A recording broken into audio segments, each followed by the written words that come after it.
Welcome to Fahad pharmacy.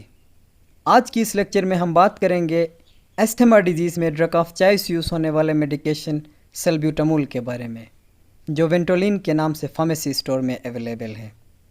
Asthma एक respiratory tract complication है जिसमें सांस लेने में दुश्वारी यानी डिफ़िकल्टी इन ब्रीथिंग होती है।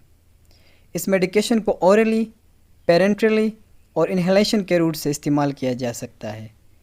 इस लेक्चर में सल्ब्यूटामोल की uses, mechanism of action, side effect, contraindication, doses form और डोज के बारे में बात की जाएगी।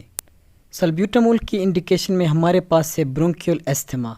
ब्रोंकियल एस्थमा में ब्रोंक्यूल्स की कंस्ट्रिक्शन होते हैं जिसकी वजह से सांस लेने में दुश्वारी होती है यानी डिफ़िकल्टी इन ब्रीथिंग।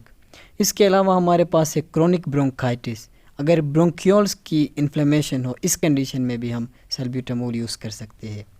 एम्फाइसीमा एक ऐसी बीमारी है जिसमें अल्वियोलर वाल एबनॉर्मली इनलार्ज होते हैं स्पूटम और पस की डिपोजिशन की वजह से, और उनकी वाल की इलास्टिसिटी लूज़ होती है। इस कंडीशन को भी ट्रीट करने के लिए हम सल्ब्यूटामोल यूज़ कर सकते हैं। इनके अलावा प्रेगनेंसी में प्री मैच्योर बर्थ कंट्रोल करने के लिए भी सल्ब्यूटामोल यूज़ की जाती है क्योंकि बीटा-2 रिसेप्टर यूट्रस मसल में भी पाई जाती है। सल्ब्यूटामोल यूट्रस के बीटा-2 रिसेप्टर के ऊपर एक्ट करके यूट्रस मसल की डायलेशन काज करते हैं और इसी डायलेशन की वजह से प्रेगनेंसी कंट्रोल रहती है और प्री मैच्योर बर्थ के चांसेस बहुत कम होते हैं। Mechanism of action of salbutamol. Salbutamol की मैकेनिज्म ऑफ एक्शन के बारे में जानने से पहले ये ज़रूरी है कि बीटा-1 और बीटा-2 रिसेप्टर की लोकेशन के बारे में पता हो। बीटा-1 रिसेप्टर हार्ट में प्रेजेंट होते हैं और बीटा-2 रिसेप्टर लंग्स में प्रेजेंट होते हैं। सल्ब्यूटामोल एक स्पेसिफिक बीटा-2 रिसेप्टर स्टिमुलेंट है और ये बीटा-1 रिसेप्टर के ऊपर इसकी एक्शन बहुत नेग्लिजिबल है।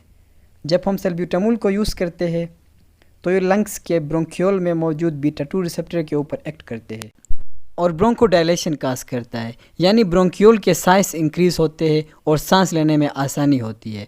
इसी तरह सल्ब्यूटामोल लंग्स के ब्रोंक्यूल की स्मूथ मसल में बीटा-2 रिसेप्टर के ऊपर एक्ट करके हमें एस्थमा यानी डिफ़िकल्टी इन ब्रीथिंग से निजात देता है। ये थे सल्ब्यूटामोल के मैकेनिज्म ऑफ एक्शन जिस्म के अंदर इन केस ऑफ एस्थमा। सल्ब्यूटामोल की कंट्राइंडिकेशन में एक हाइपर सेंसिटिव या एलर्जिक पेशेंट है, दूसरा हेमोरेजिक पेशेंट है और तीसरा हार्ट डिजीज़ यानी जब ब्लड सप्लाई हार्ट के लिए कम हो। इन पेशेंट को चाहिए कि वो एहतियात से सल्ब्यूटामोल इस्तेमाल करें। सल्ब्यूटामोल के साइड इफेक्ट में ventricular tachycardia, pulmonary oedema, cardiac arrhythmia, anxiety, muscle cramps और हेडेक हो सकते हैं। इसकी डोजेज फॉर्म और डोज की बात की जाए तो ये टेबलेट फॉर्म में अवेलेबल 4 मिलीग्राम, इन्हेलेशन फॉर्म में अवेलेबल है 1 to 2 पफ एवरी 4 आवर और ईच पफ हमें 100 माइक्रोग्राम ऑफ सल्ब्यूटामोल प्रोवाइड करे तब भी एक्शन शो कर सकता है।